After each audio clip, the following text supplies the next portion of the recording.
Hello and what is going on, guys? Welcome back to the channel. My name is Miguel. You're watching Miguel EDC, the channel where we talk everything EDC gear here. And today we're checking out a brand new company, brand new brand here, making a debut in the channel called FreeTiger. I mean, these brands just keep getting more and more interesting. FreeTiger Knives and Tools is making a debut here in the channel. They wanted to send this one in for me to check out and share with you guys. The FreeTiger Camping Knife FT81 Black. Let's go ahead and find out what this guy is all about. I'll have this knife and every other knife or product you see in this video linked down below. So if you guys want to check prices, availability, and variants, definitely check those links. Those do help out the channel at zero extra cost and completely up to you, of course. Got a nice little pouch here with the branding. Right, the knife is inside. Go ahead and take it out. Okay, do we have PB scales? Looks like we have our Ultim scales on here, guys. And it looks to be a large knife indeed, right? Kind of like a large folder. Already seen D2 steel, so that's interesting. The pocket carry clip is not reversible. We do have the PEI, or kind of Ultim looking scales with the stainless steel liners on here. Let me give you guys a closer look. Have you guys take it all in right there. It's interesting how, this is one thing I'm noticing right off the bat, and again, this is just an unboxing, raw first impressions video, but interesting that they decided to have the PEI scale actually be not necessarily lining up with the liner itself, right? So you can see the liner underneath the PEI scale, and for example, this section here doesn't line up, this portion there doesn't line up here, over there. So obviously I'm pretty sure that was intentional. Again, I'm pointing it out because it's not something you see all that often. It's definitely unique. It stands out. Orange pivot color on this side. Same thing on the other side. We have blue, almost anodized looking hardware. TA bits all around. So TA hardware, which is good. Except perhaps the pocket clip. That's going to be a T6. Flipper deployment with some good jimping. So that's good. And that seems to be the only deployment option here. So G10 backspacer with a lanyard solution tube.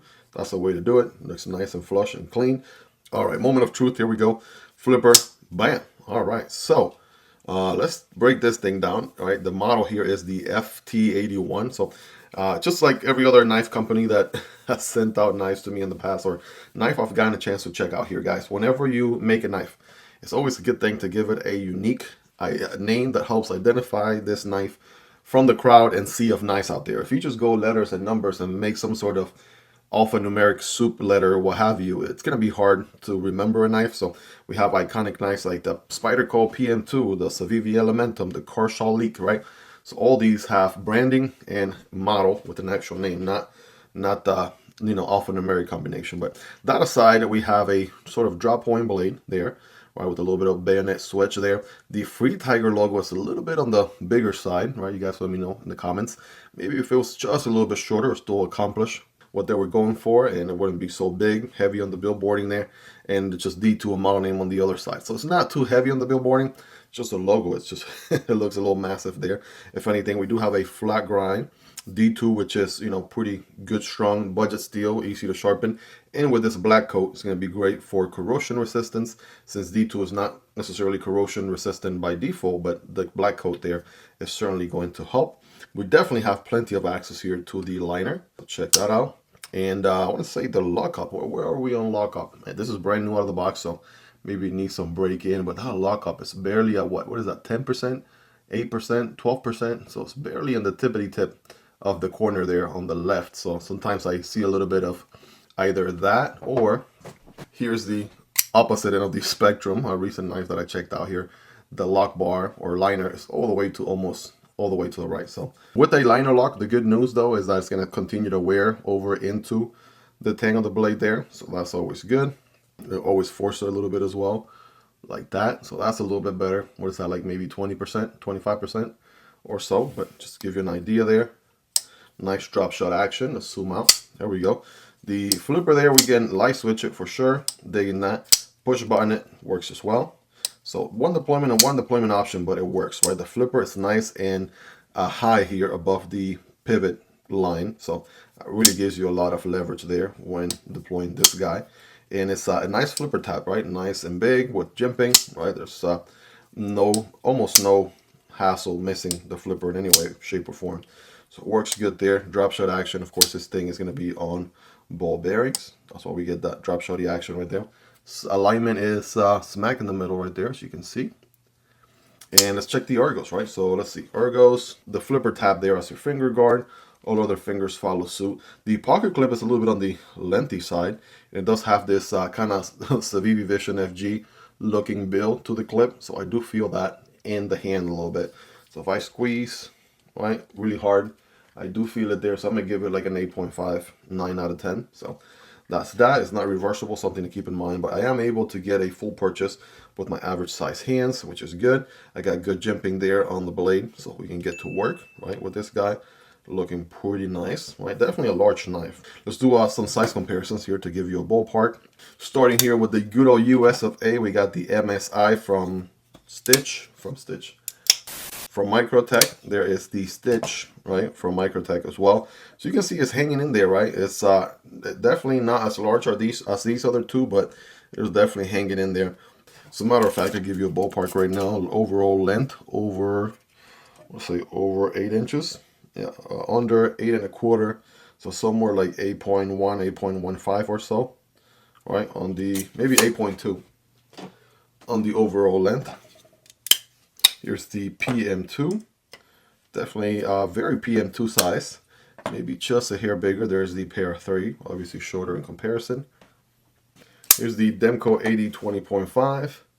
That one's going to be a little bit shorter. Here's the Kunwu Chad. Chad is going to be a little bit, well, very comparable, more or less, in that vicinity. Here's the Tenable Fenrir right there, right? A little bit shorter. We're now on the budget end of things, and so is this guy. It's very affordable. The CJRB Pyrite lights also a tad bit shorter, so yeah, definitely a large knife, no doubt about it. A lot of times I get comments from people in the channel saying, Miguel, where the big knives at? We want the big knives. Well, listen, you know, from time to time, trust me, big knives come around, like this FreeTiger right here. But that is a Fintiso Parrot. This is a Vosteed Corgi. And again, just to give you a ballpark, hopefully you own some of these. Highly recommendable budget knives. And I do have, again, not only links for all these knives down below, but also have content on all these knives. So if you want to check an overview, unboxing, reviews, or what have you, put the knife name Miguel EDC on the search box, and you'll be able to find those videos right away. Here we go. Let's do a quick scientific cutting test, right? Piece of textbook paper. Again, we said this was D2. All right, good edge. Here we go. Boom. Bam. Bam. Definitely got some belly there for some tabletop cutting. It's definitely a slicer with a flat grind and very, you know, somewhat decently tall blade. So there you go. So you're gonna cut paper? The answer is absolutely yes. Yes, it will. And I got a piece of cardboard here, nothing fancy, single wall piece of cardboard. Remember, when cutting cardboard, don't cut perpendicular, but at an angle. So it's gonna look something like this. Oh yeah, no frills.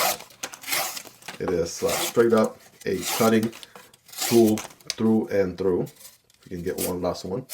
There we go. Yeah, definitely a slicer, no doubt about it. And it cuts really good. That D2 is actually pretty sharp out of the box. You guys be the judge. Let me know in the comments on a scale from 1 through 10.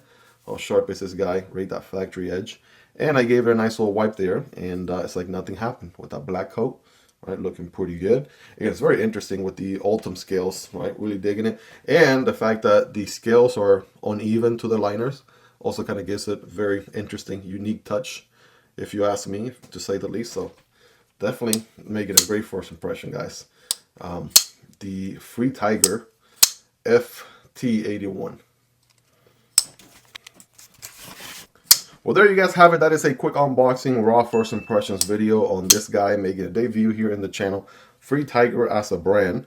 And this is the first model that we get a chance to check out from them, the FT81 on the D2 blade, flat grind, drop point, and the Ultim or PEI scales with the exposed liners, right, in more places than you would have anticipated. And got the orange pivot color matching the orange backspacer there, G10 backspacer, deep pocket carry clip, right, on ball bearings, good drop shotty action, and this thing slices pretty good. So really good ergos, right, one deployment option, that flipper tab, good jimping there on the blade, and yeah, we can get some work done with this guy, ladies and gentlemen. So we'd love to hear your thoughts on this one. What do you like about it? What do you love about it? Is there anything you dislike about it? Definitely let me know in the comments. Just hang out down there, guys. If you got value out of the video so far, smash that like button for the YouTube algorithm. It really helps this video reach a larger audience. And please do consider subscribing. I promise you it'll be worth coming back for more. I make knife and EDC content like this on a daily basis, and you will not be disappointed. Huge shout out to FreeTiger for sending this one in for me to check out and share with you guys. And a huge shout out to my Patreon supporters and channel members for supporting what I do here. You guys are the best. Thank you all so much for your love and support. Check out this video I recommend to the left, or this video YouTube recommends to the right. Take care, guys, and I'll see you on the next one, either this one or this one. Peace.